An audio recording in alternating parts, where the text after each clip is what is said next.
something that is critically important, something that is critically important to our students, our families, and the future of our state. And not to belabor the point, but we all saw the Department of Education statistics that came out last week.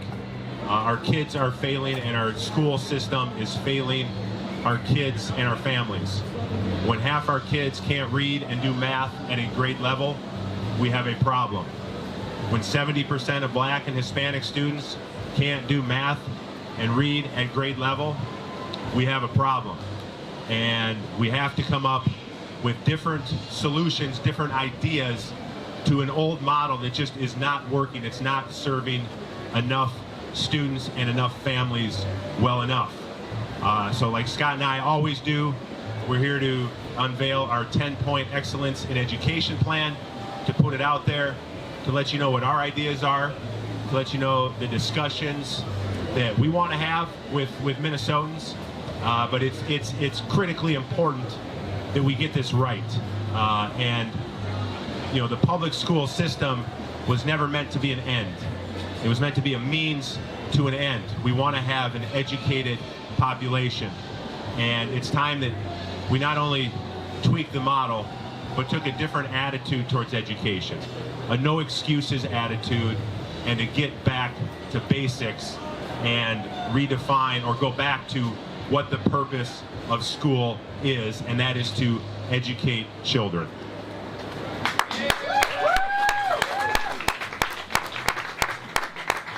Thank you so much for coming.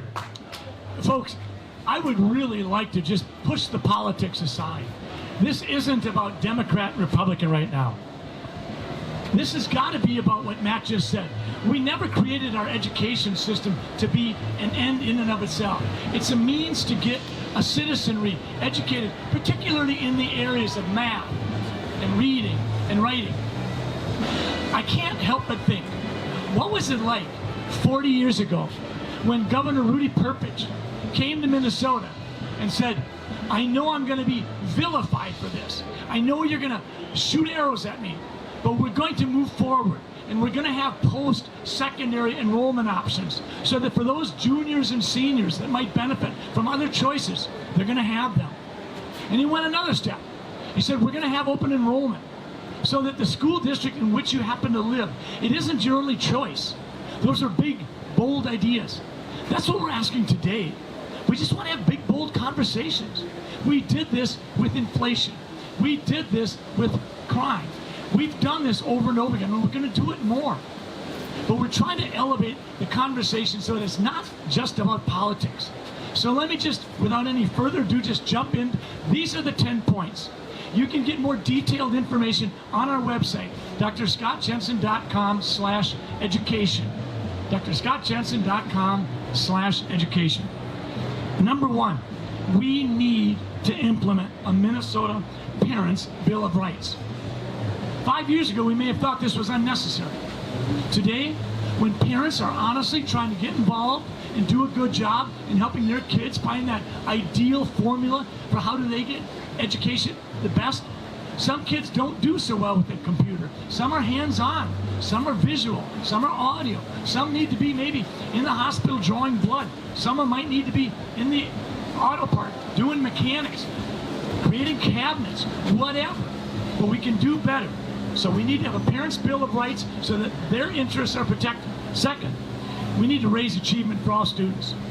If you're not upset with the education report that came out 2 weeks ago, I don't know what you're thinking. Because as Matt highlighted, the real losers, the huge losers, are the minority communities. We are underperforming to states that we never thought were competitive with us. I'm not going to identify the states. I'm just going to tell you that we spend a lot more money in Minnesota per student than a lot of other states do. And I am mystified by this phrase, fully funding our education system. I don't know what that means.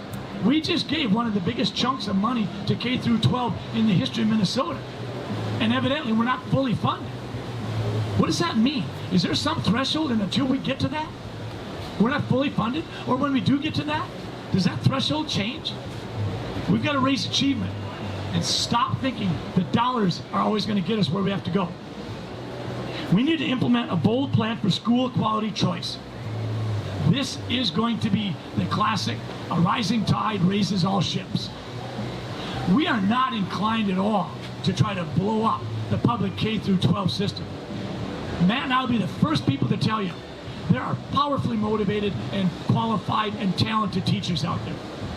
There's no question in my mind. Teachers go into teaching because they want to touch kids' lives. It grieves me deeply that 40% of our teachers are leaving the profession within 5 or 6 years of getting into it. We need to elevate teachers, but first and foremost, we need to have quality choices for parents and students. And you know what? Over the last 5 days, I've had more teachers come up and say, "You're absolutely right. I'm a public school teacher, and I agree with you." Next, we need to keep politics and divisive curriculum out of the classroom. This isn't hard. I'm sure you're going to have some questions on this. But when we do things like critical race theory, or hypersexualize our kids with curricular questions or instructions that don't fit at the level of age that they're at, we're doing them no favors. We need to make Minnesota schools safer on multiple levels. We need to make them safer for teachers, because teachers aren't always safe. We need to make them safer for kids. And certainly, we need to harden the targets. We need to absolutely make our schools safer. We need to be present. We need to be present. We cannot make preferential guidelines as to you can't be truant, you can't skip school, but you can. When you do that, what you're doing is you're making it easier for someone to fail. Kids need to be present. We have to have consistent guidelines. Anybody who thinks that playing favorites is going to get us to where we need to go, I think is just thinking that snow cones are going to drop out of the sky tomorrow. We need to promote and protect homeschooling families. We've learned so much from homeschoolers. We've especially learned a lot from homeschoolers during the COVID pandemic. Arguably, across the nation, many leaders on either side of the discussion, either side of the aisle, would tell you that locking down schools was absolutely the wrong thing to do. Okay, we were in uncharted territory. Get that. But let's not be having you hear from our governor that 80% of students in Minnesota missed less than 10 days of in-classroom instruction. That is a barefaced lie. Thank you to all the journalists here who have pointed that out. Thank you for doing the research and demonstrating that in March of 2020, schools were closed for 10 days. And for the rest of the school year, schools were remote. That's not in classroom. In the following year, many, many thousands and thousands of kids continued to be remote and were not in classroom. So at least let's have the decency to be honest on something so clearly problematic. We need to teach subjects with real-world application. And I'm going to ask when I'm done if Matt Birk would comment on that. Because Matt and his wife have started their own school. And they talk about real-world applications. And that matters. We need to implement a broader transfer of credit in higher education. Higher education needs some real work. We need to make sure that everybody's invested. Everybody's got a stake. People are throwing out some, I think, interesting ideas. What if a college actually pledged that for a certain amount of money per year, they will get you your degree, whether it takes 4, 5, or 6 years? What if we said, we're going to have conversations about the big, bold ideas? Because that's what we need to do. And we need to look at what's happening in our college model. It's not working. As a family doctor, I have to tell you, when kids falter between 18 and 21, they are so susceptible to the beginnings of suicidal ideation, wondering what good they are, wondering how much have I disappointed my teachers, my parents, my grandparents, myself, my kid, my friends. We need to absolutely blow open the menu of options for kids. It can't just be this or this or this. We can do so much better. We've got to blow open the trades. We've got to get kids into the trades when they're 16, 17, and 18. We need to match up our workforce needs with our kids' talents and interests. Most people at the age of 18, 19, 20 do really well if they just reach some modicum of success. It breeds itself. Success breeds success. I don't care if it's tiddlywinks in a 4-year-old. I don't care if it's spelling in a 4th grader. I don't care if it's calculus for a 14-year-old. We need to somehow find a way to get our kids touched by just a little success, and they'll do so much better. And lastly, we need to implement and transform the Minnesota State Higher Education Grant Program. A lofty idea, a lofty goal. I was on the Higher Ed Committee when I was in the Senate. We can do better. We can make it more robust. We can make it more fair. We can make sure that the dollars really are deployed into those areas where kids will come out of whatever education, additional teaching we're talking about, with something that will serve them and help them start their lives as productive adults. These are the things we're talking about. The details are on the website. We'd be glad to answer some questions. I am going to ask Matt Birk to come up and highlight some of these concerns, some of these points that we've already made. But I'd also like to see if Matt Birk would be willing to allow me to hold up one graph that I think tells so much about what's happening in Minnesota education. Thanks, Matt.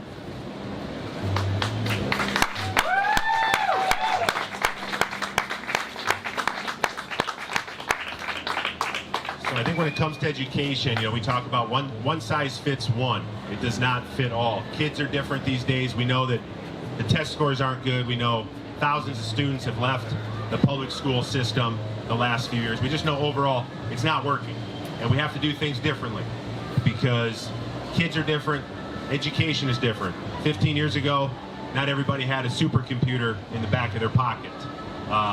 We need to have a more customized approach, greater choice, different types of schools, probably more schools, smaller schools. Scott wanted me to comment on this real-world application, and I'm not going to say this is, I'm just talking about the school that my wife and I started, not saying this is the be-all and end-all, but on Wednesdays it's called Real World Wednesdays. We don't do any traditional academics. We do real-world stuff. Things like this, like we talked about, civics, personal finance, character. Like who's opposed to character? I don't know if anybody knew, but there's a scientific framework that maps out the 24 character strengths. It's called positive psychology. It's fantastic. I don't know how you improve any area of your life without improving as a person. We've had great success at Unity High School with this Real World Wednesday model. The parents love it.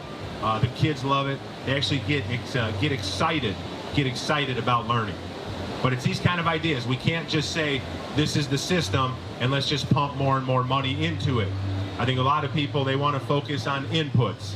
Well, these are the inputs for Minnesota, and you can see even before the pandemic, proficiency in math and reading were going down as per pupil spending went up.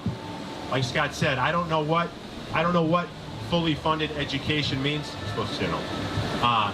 Fully funded education means, but I do think that hopefully we could all agree that any funding that does go towards education, that a majority of that money actually gets to the classroom for the students and the teachers, so learning can take place and not be gobbled up by bureaucrats and administrators. Because ultimately, at the end of the day, we are investing in our children. And every decision Scott and I think about education, every decision we make has to pass through the first filter, which is what is best for the kids. And I think a lot of things that are going on in education right now are not best for our kids, and I think the statistics bear that out. So we don't have to reinvent the wheel. A lot of this stuff is being done in other states. They're having great results in states that have more school choice. Students are doing better. Public schools are doing better. But again, just pushing forth ideas. I don't know why this would be a partisan issue, but I think we all have to agree that something has to change, and you can't just keep dumping money and doing the same thing over and over and over again.